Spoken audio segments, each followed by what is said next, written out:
Buenas noches. En esta oportunidad nos dirigimos a ustedes para cumplir con un objetivo de la materia de español acerca de la tradición cultural en el cuento hispanoamericano. Nuestro equipo está conformado por Desiree X, Ahmed Cortés y quien les habla, Eric Domínguez. En esta extensísima lista de cuentistas hispanoamericanos nos han asignado a Camilo José Cela, considerado como el gran farsante, por la constante antinomia o contradicción irresoluble que mantuvo durante su vida entre lo que decía y lo que hacía. Cela propició una especie de relaciones públicas al revés. Era pronto para la imprecación y el exabrupto. En nuestra investigación nos encontramos con quienes hablaban así de él, pues manifiesta el deseo de que algo malo le suceda a alguien. Pero en resumen, fue un gran representante de la literatura de posguerra. A continuación, mi compañera Desiree les va a hablar sobre la biografía de este gran autor.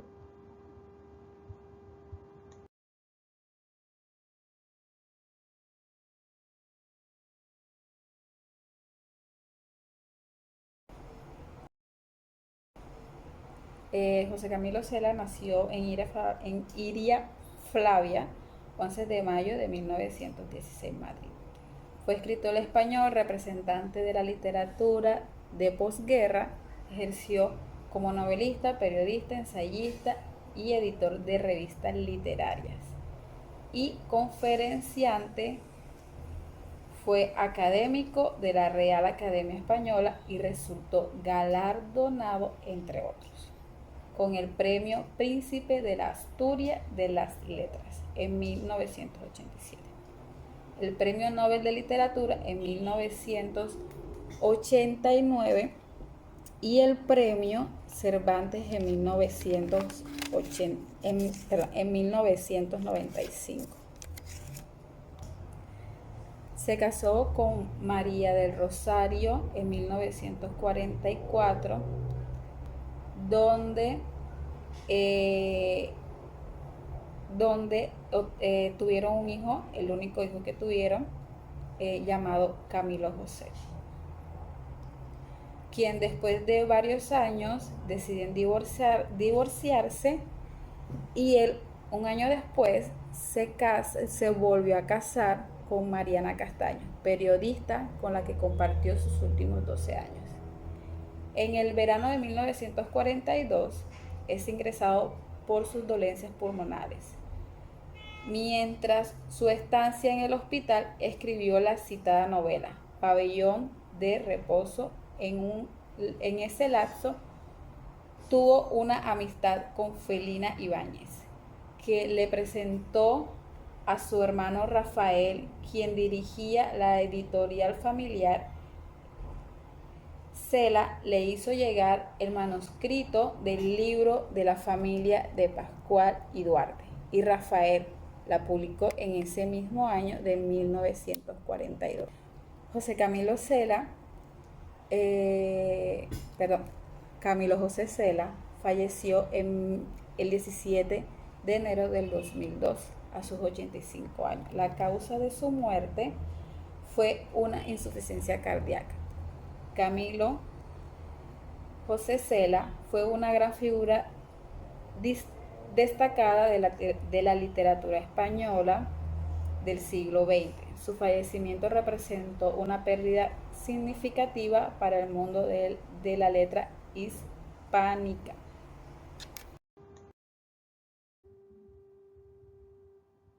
Escogimos esta novela, La familia de Pascual Duarte, porque es una de las novelas publicada en la lista de las 100 mejores novelas en español del siglo XX, del periódico español El Mundo.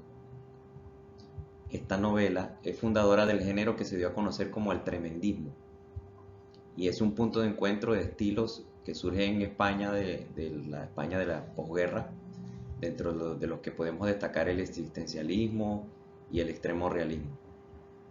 A continuación, mi compañero Ahmed le les va a hablar sobre algunas características de este cuento.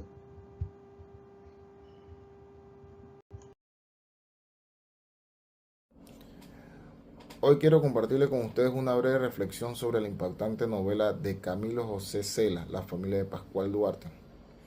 En esencia, esta obra nos sumerge en un tema crucial, la violencia latente en el ser humano, una chispa que puede encender y crecer los entornos familiares y sociedades hostiles. A través de la vida de Pascual somos testigos de un destino implacable que los atrapa en una espiral de fatalidad, la miseria, la brutalidad de su entorno, la falta de afecto familiar y la dureza de la sociedad rural. De su tiempo moderno, sus características los empujan hacia la violencia. La novela nos confronta con sentimientos oscuros como la crueldad y el odio, que se convierten en motores de su existencia. Cena nos transmite una profunda desesperanza ante la falta del futuro para un hombre marcado por la adversidad. Además, la obra nos permite vislumbrar las tensiones y desigualdades de la sociedad, de la España rural de la época. En resumen, la familia de Pascual Duarte es una inmersión en la oscuridad del alma humana, explorando cómo las circunstancias pueden llevar a actos terribles y ofreciéndonos una visión cruda de la existencia. Hablaré brevemente sobre un aspecto fascinante de la familia Pascual Duarte. Su presentación como una falsa biografía. Desde el inicio Cela nos advierte que no estamos ante una memoria real, lo cual plantea una pregunta clave: ¿por qué esta elección narrativa? Esta estrategia busca en primer lugar aumentar la sensación de realismo e impacto al simular leer vivencias directas de Pascual. Su dura historia se vuelve más creíble y sobrecogedora. En otro punto crucial es la exploración de la subjetividad. Al ser controlada por Pascual, la novela se centra en su perspectiva y en la falsedad de la biografía. Sugiere posibles distorsiones o sesgos en un recuerdo de los hechos. En resumen, la falsa biografía es una estrategia narrativa inteligente que busca generar verosimilitud, distanciar al autor, explorar complejidad de la perspectiva de un personaje y potenciar el impacto de la novela dentro del contexto literario. Su ubicación temporal, si es bien la vida de Pascual transcurre aproximadamente entre 1882 y 1937 en España rural, al final del siglo XIX y principios del siglo XX, marcando por la dificultad. La novela fue escrita públicamente en 1942, en la plena posguerra civil española. Es vital distinguir entre el tiempo de la historia narrada y el tiempo de la creación de la obra. La novela nos transporta a una España de pobreza y violencia en el final del siglo XIX, pero surge como contexto muy diferente a la España de la posguerra, en periodo de reposición, aislamiento y en búsqueda de las nuevas formas de expresión literaria. Entre otras características que describen el cuento de la familia de Pascual Duarte, tenemos por ejemplo que la narración no es lineal. Se presentan saltos temporales y anacronías.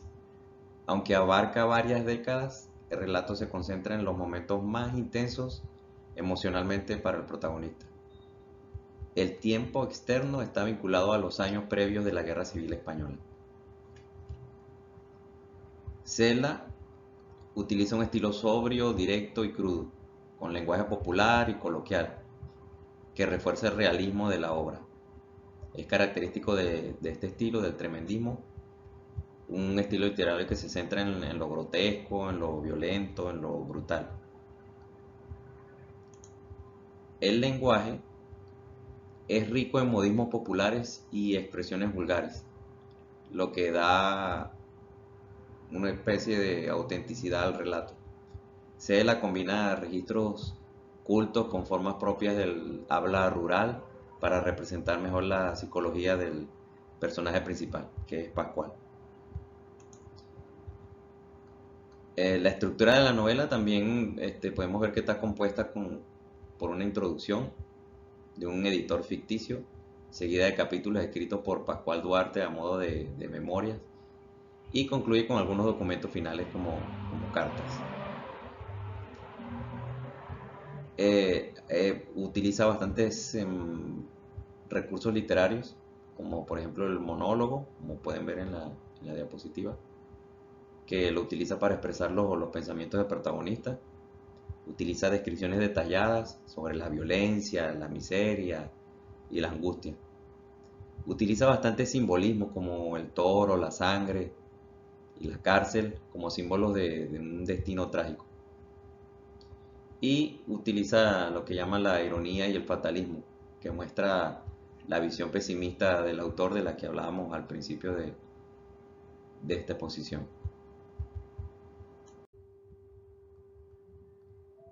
Como conclusión, podemos aportar que esta novela, La familia de Pascual Duarte, refleja profundamente la tradición cultural española, especialmente del ámbito rural, gallego y extremeño.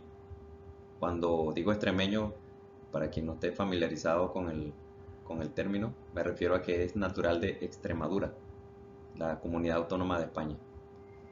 Esta tradición cultural está marcada por la pobreza, el autoritarismo familiar, el machismo y una religión fuertemente presente, pero muchas veces superficial. Cela pinta un retrato oscuro y crudo de la España profunda de principios del siglo XX, en la que la violencia, la superstición y el destino fatal son elementos cotidianos. Y aunque la obra se sitúa en un contexto español, comparte características comunes del cuento hispanoamericano en varios aspectos culturales y narrativos, como por ejemplo la violencia como expresión social, al igual que los demás cuentos hispanoamericanos de autores como el mexicano Juan Rulfo o como Horacio Quiroga, que toman la violencia no como una acción física, sino como reflejo de una estructura social rota e injusta o indiferente. No me queda más que darles las gracias por su atención y feliz noche.